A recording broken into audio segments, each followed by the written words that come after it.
क्या आपने कभी सोचा है कि हम जिस देश में रहते हैं, जिसे हम प्रेम से भारत कहते हैं, उस नाम की शुरुआत कहाँ से हुई? क्यों दुनिया हमें इंडिया कहती है, लेकिन हम खुद को भारतीय? क्यों हमारा संविधान दो नाम लिखता है, इंडिया दैट इज भारत? इस एक नाम के अंदर छुपा है सभ्यता के हजारों साल, राजाओं का गौरव, युद्धों की धूल, तप, यज्ञ, दर्शन और विदेशी यात्रियों की आंखों देखी कहानियां। ये सिर्फ नाम का इतिहास नहीं, ये पहचान की जड़ है, ये आत्मा की कहानी है, ये भारत है। भारत नाम की पहली झलक मिलती है हजारों साल पुराने ऋग्वेद में। यह भारत कोई व्यक्ति नहीं, एक जनजाति थी, एक ऐसी जाति जो यज्ञ करती थी, जो आर्य संस्कृति की धुई थी, जो अग्नि, वायु, इंद्र इन देवताओं के उपासक थे। वेदों में भारतों की भूमि, भारतों की विजय और भारतों का यज्ञ मिले हैं। इसी से उत्पन्न हुआ भारत, भारत, भारतवर्ष। पुराणों में भारत का अर्थ बदल जाता है। यहाँ भरत एक महान सम्राट है, उषद देव के पुत्र भरत चक्रवर्ती। भागवत पुराण कहता है इस भूमि पर भरत चक्रवर्ती का शासन था, इसलिए इसे कहा गया भारतवर्ष। विष्णु पुराण, वायु पुराण, पद्म पुराण सभी लगभग एक ही बात कहते हैं, भरत की भूमि भारतवर्ष। तीसरा भरत महाभारत में मिलता है।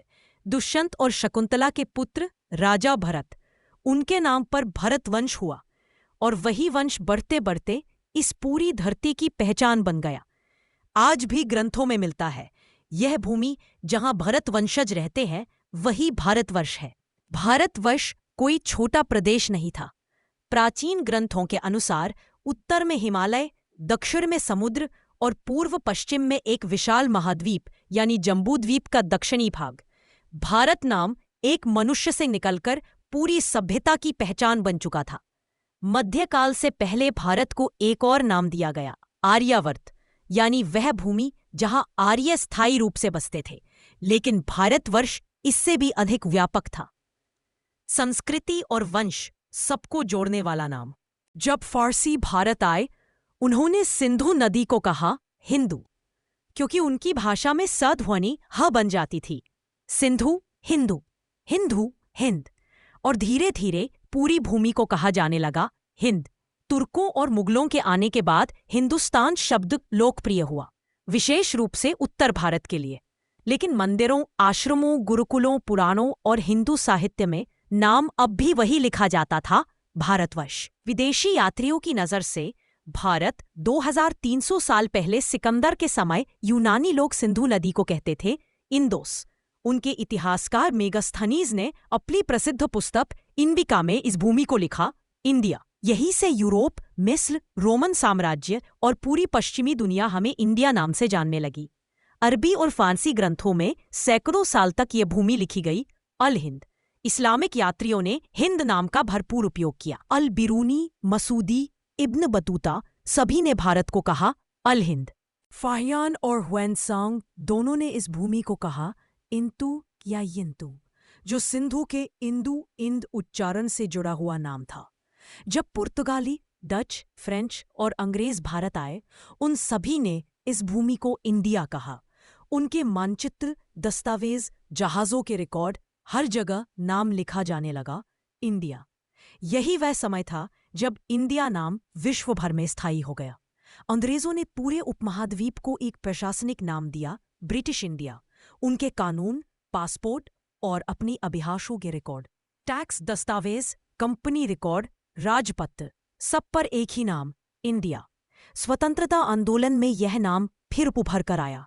भारत माता, वंदे मातरम, जय भारत, भारत सभा, भारत सेवक समाज। यानी अंग्रेज हमें इंडिया कहते रहे, लेकिन भारत के लोग अपने दिल में सिर्फ एक नाम पुकारते रहे। संविधान सभा में देश के नाम पर गर्म बहस हुई। कुछ सदस्य चाहते थे देश का नाम सिर्फ भारत हो, कुछ कहते थे दुनिया हमें इंडिया के नाम से जानती है, इसे छोड़ना कठिन होगा। बहुत विचार विमर्श के बाद एक ऐतिहासिक वाक्य लिखा गया, इंडिया दैट इज भारत, यानी एक देश दो नाम, एक सांस्कृतिक, एक राजनीतिक। भारत नाम का अर्थ बहुत गहरा है। कुछ विद्वान कहते हैं भा इसको प्रकाश, ज्ञान, रत लगे रहना, अर्थात जो ज्ञान में रत हो वही भारत। दूसरी व्याख्या, भरत, वे लोग जो इस भूमि के मूल निवासी, इसके रक्षक, इसके निर्माता रहे। इस तरह भारत नाम सिर्फ एक शब्द नहीं, एक दर्शन है। हजारों साल से यह भूमि कई नामों से जानी गई, आर्यावर्त, जम्बूद्वीप, हिंद, हिंदुस्तान, इंडिया। लेकिन एक नाम हर काल में, हर युग में, हर संस्कृति में सदैव जीवित रहा, भारतवर्ष। दुनिया हमें चाहे इंडिया कहे, लेकिन इस मिट्टी का असली नाम, हमारी आत्मा का नाम, हमारे पूर्वजों की पहचान, हमारी संस्कृति की जड़ आज भी वही है, भारत। क्योंकि भारत सिर्फ एक देश नहीं, एक सभ्यता है, एक विचार है, एक अनंत कहानी है। भारत, क्योंकि भारत सिर्फ एक देश नहीं, एक सभ्यता है, एक विचार है, एक अनंत कहानी है।